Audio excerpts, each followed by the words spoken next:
চলো বন্ধুরা, তোমাদের মাঝে আমি একটা ছোট্ট গল্প নিয়ে আবারও চলে এসেছি। গল্পের নাম হলো অদ্ভুত বন্ধু। তো চলো গল্প শুরু করা যাক। এক ছোট গ্রামে এক অদ্ভুত শিশু ছিল। তার নাম ছিল রবি। সে ছিল খুবই লাজুক ও একাকিত্ব, কারোর সাথে মিশত না। তার কখনোই মনে হতো না। একদিন রবি একটি পুরনো বাগানে গিয়ে একটি অদ্ভুত পাখি দেখল।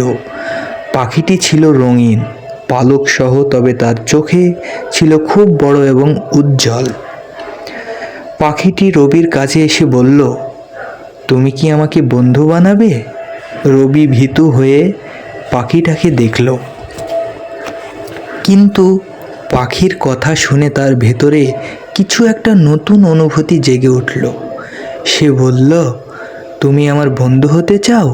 কিন্তু তুমি তো এক পাখি, আমি কিভাবে তোমার সাথে খেলবো?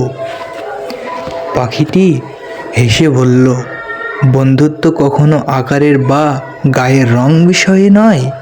এটি শুধু মনে হয়। যদি তুমি আমার সঙ্গে সময় কাটাতে চাও, আমি তোমাকে অনেক কিছু শিখিয়ে দেব। সেই দিন থেকে রবি ও পাখি একে অপরকে সাথে গল্প করতে শুরু করলো। একে অপরকে নানান বিষয় শেখালো। পাখিটি রবিকে শেখালো কিভাবে প্রকৃতির সৌন্দর্য দেখতে হয়, কিভাবে মনের শান্তি পেতে হয় এবং কিভাবে সবার প্রতি ভালোবাসা থাকতে হয়। একদিন রবি দেখতে পেল তার একাকিত্ব দূর হয়ে গেছে। সে এখন গ্রামের সকলের সাথে মিশতে শুরু করেছে এবং সে জানতে আর অদ্ভুত বন্ধুর পাখির শিক্ষা তাকে ভালো মানুষ হতে সাহায্য করেছে। গল্পের শিক্ষা, সত্যিকারের বন্ধু হওয়া মানে শুধু এক অপরের সাথে সময় কাটানো নয়, বরং একে অপরকে ভালোবাসা, সহানুভূতিও শেখায়। বুঝছেন?